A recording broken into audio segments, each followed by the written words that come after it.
Hey guys, it's Claudia, Angry Mom here, coming to you tonight with a What's Sold. I'm coming to you tonight instead of tomorrow because I wanted to just talk about my sales, how much I sold, and then a decision that happened in my favor on eBay.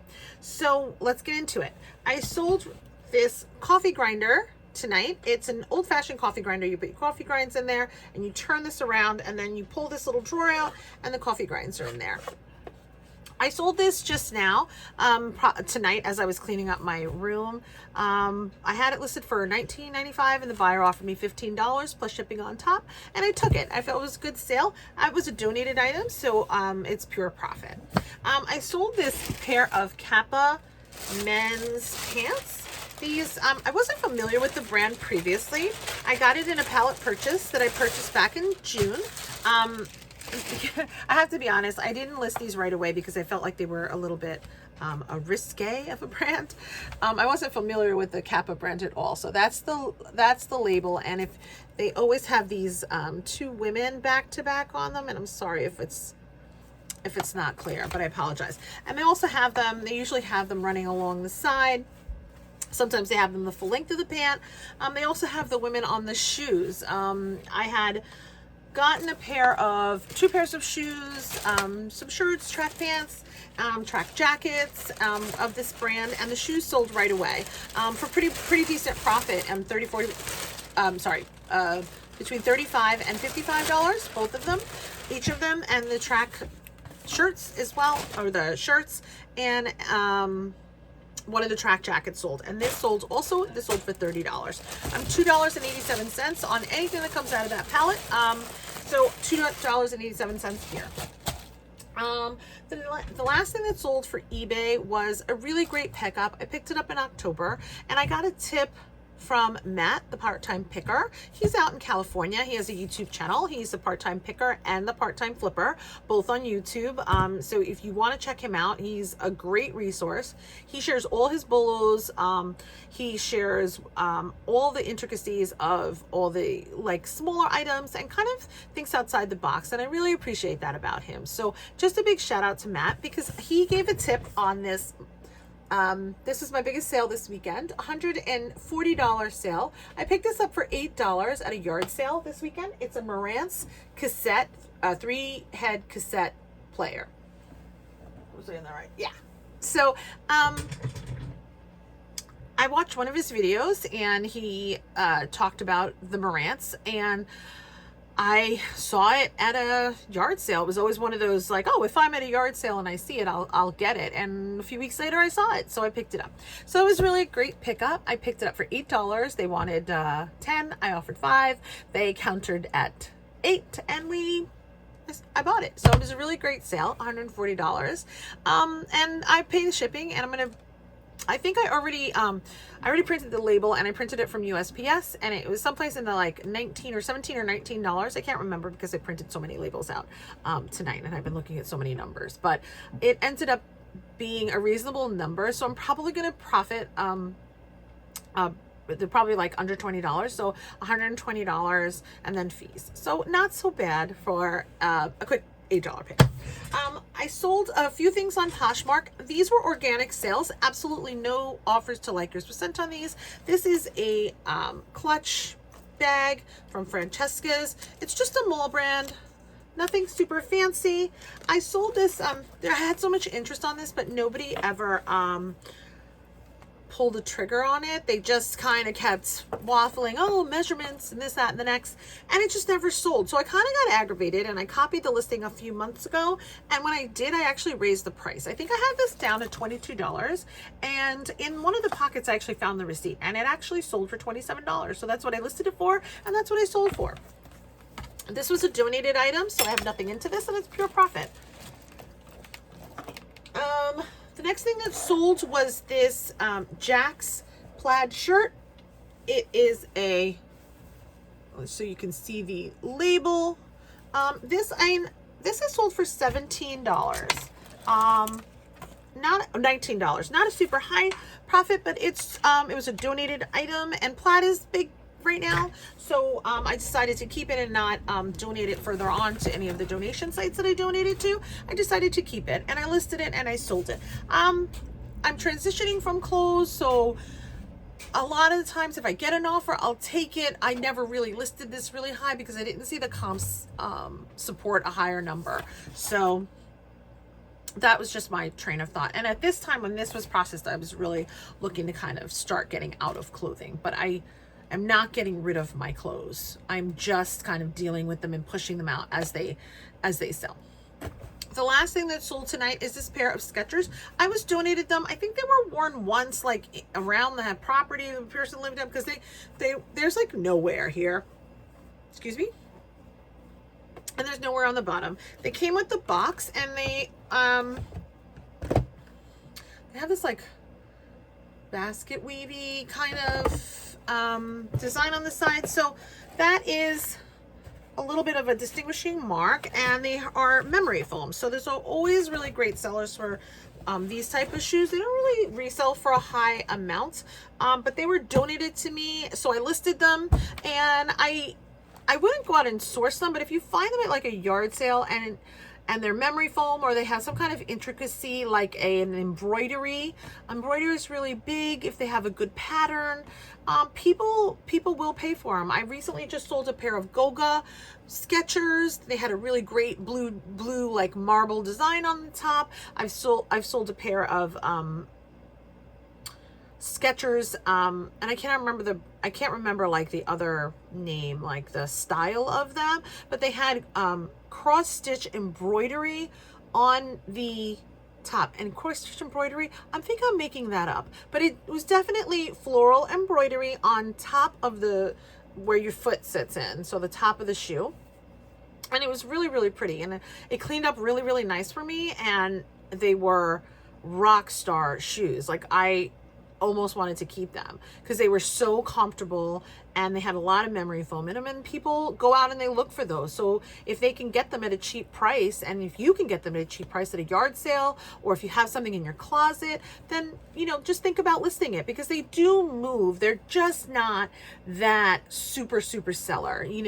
Of course we want to increase our prices, our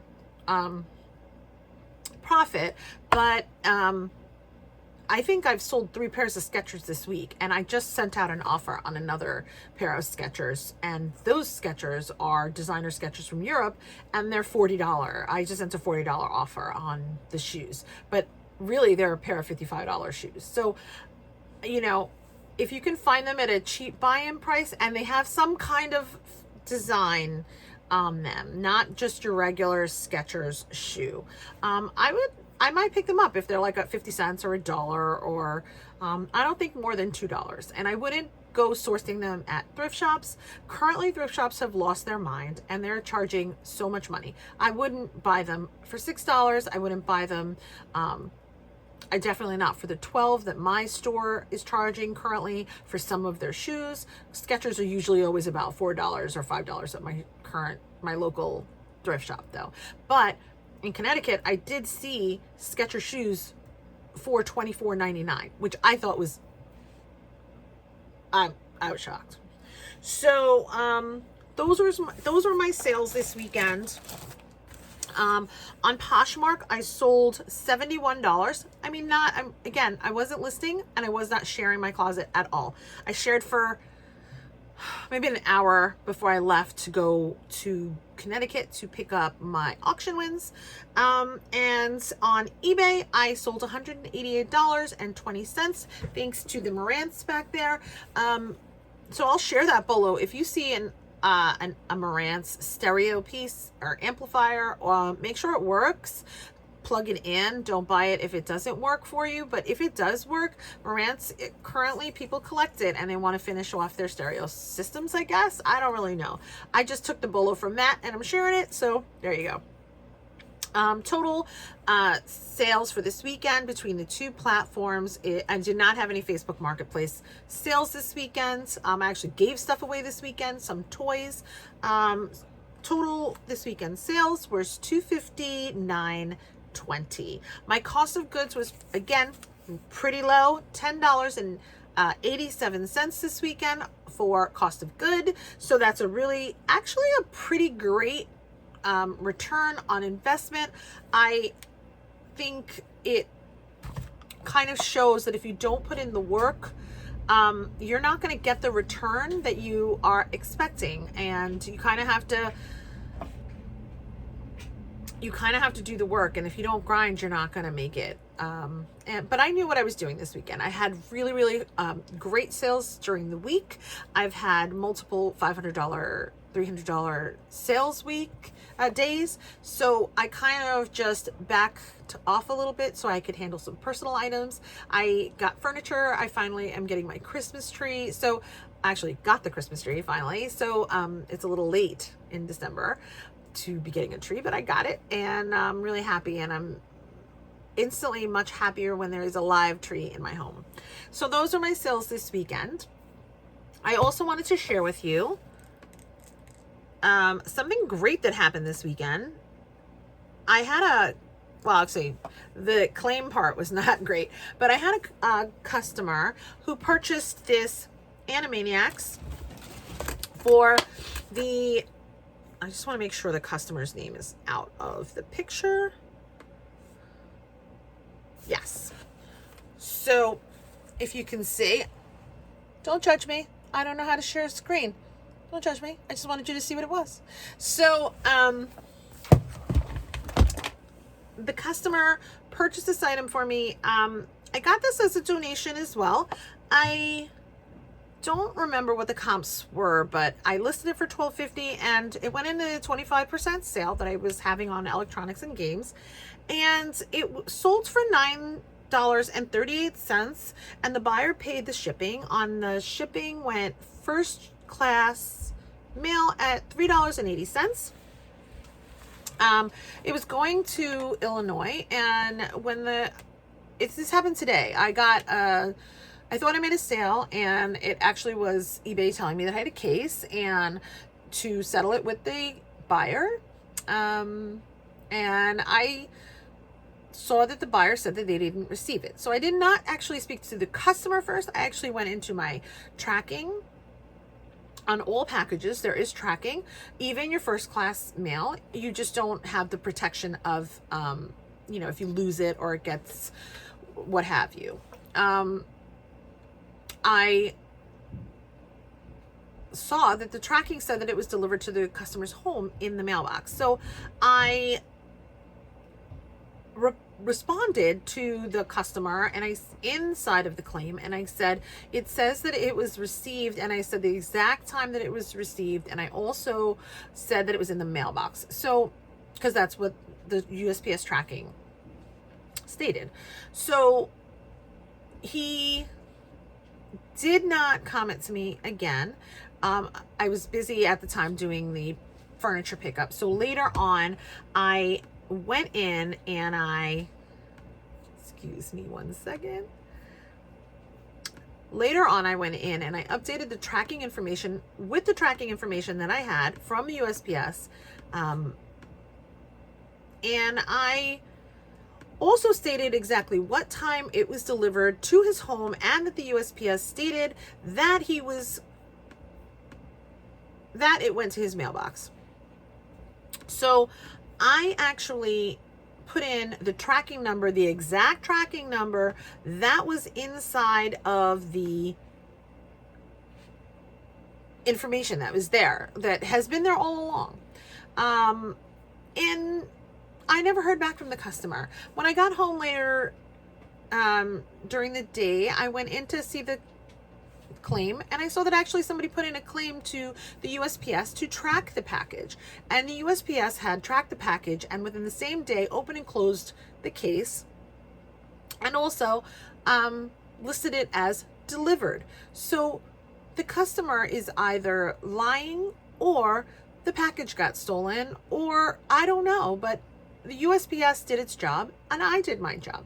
So I called eBay because I actually saw that the customer also left me a negative feedback. So the customer also emailed me and told me that must not be my fault, that the package must have gotten stolen from his mailbox because he can't find it. And I didn't even respond to him. I just responded by calling eBay and asking them to close the case, and also to release my money and to kill the feedback, because I felt like it was unfair. I don't, I don't know what happened. I can't say for sure. But I really feel like he was trying to possibly just get his money back, or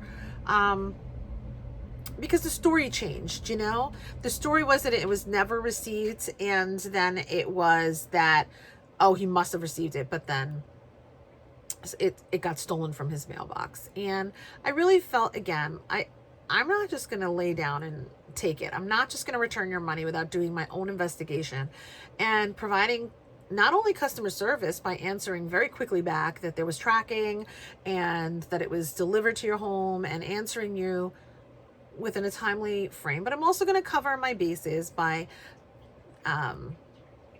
following up with the USPS, calling eBay, following up with them, and figuring out how to do it properly, because I'm not just going to return and refund money. And I don't know if that's where he was going, but it kind of felt like it. At the end of the day, eBay took care of the seller, and I really want to applaud eBay. And I also want to applaud the USPS Postal Service, because throughout this crazy time that we're going through right now, they did their job, and they did it, and they tracked it, and we have been having such difficulty. And I have to say that the buyer purchased on the 9th, and on the 12th it was delivered to his house, and the turnaround time is standard. So they really didn't make a flaw here at all. I don't know if whether it was the seller error, the buyer error, or the mailbox of the buyer was broken into. I don't know. All I know is that I'm not out as the seller my money. Now I'm not out a lot of money. Obviously, this was a donated item to me, but at the end of the day, I'm not going to be donated items forever ad nauseum. I do also source, and it could be another item, and I'm still out the shipping costs to him, and I'll be out double if I have to return everything. So I just, again, want to say that I was really happy with the outcome today. I can't believe that I actually got the outcome so fast. I thought it would have to go to further investigation, but because USPS had done the tracking that it needed to do, even for a first class package, the case went in my favor. So I'm really happy about that. So I think that's all for tonight. I am really exhausted. It is after midnight at this point, but I wanted to come out and do this video for you. Oh, I forgot. I have been testing lights forever. And I wanted something that could kind of be at my desk that I could take photos with. I have a little shoot area on my desk. It's a pretty large desk. And in like one of the corners, I set up a little shoot area. So if I was sitting, I could list very quickly. And I wanted something also that I could use on my videos. And I had tried a ring light, and I hated it so bad that I swore I would never get a ring light again. But I actually, after so many lights, I decided that I would try it. Try a different one. So I found one, and I like it, and I just want to share with you. It's a small ring light. It's not huge, but it does the trick, and I really do like it. I think it really does help brighten your face. So this is it. I can't remember how much it was. It wasn't a lot. I think it was in the $20, $22, $24, something like that. It's called the Selfie Studio, and it does come with the button, the Bluetooth remote shutter photo and video, and it's for the desktop, and it's really cute. The light is really great, and it has 4 settings, I believe. 3 settings. So there's 3 modes. It's got 10 brightness modes, and I believe I'm using the cool white right now, and I really enjoy it. So if you I'd give it high marks. You got to kind of put it together, but it comes with the tool. It took me 5 minutes. I did most of it by hands, and then just tighten the bolt on there, but it's pretty sturdy. It's got a heavy base, and I think I'll be keeping this one because I really do enjoy it. So I just wanted to give this a shout out and say this is a really great product. For the money, I really have to say, I think it's going to be great also to do the quick shoots here on the side. And I think I'm going to go for now. And I really hope you enjoyed this video. And if you have any comments, leave them down below. Like and subscribe to the channel. I'm going to keep coming to you with so much content. I'm going to be doing my auction wins. I just wasn't able to get them out tonight because there was so many little pieces. There was a lot of toys, and some are upstairs and some are down here, and I just kind of want to do it in one shot. I'm also going to show you my space. I will take you around. I have so much to do, and so much to kind of get listed that I'm a little bit crazy about showing my space when it's a psycho mess, and it has been. It's much better now. I mean, you can actually see the floor now. I had so many totes here of stuff that had to be sorted and put away, back up on the shelves, and I've been selling so much inventory that I had holes that I could plug in. It's just that I didn't have the time, so I sat and did that tonight as well. So thanks so much for being with me. I will definitely do a video and go around with you and show you my space, show you my shoot space, my death pile. Not proud of it at all, but I've been sourcing like a madwoman just in case we go back into lockdown, that I do have items that I can still list.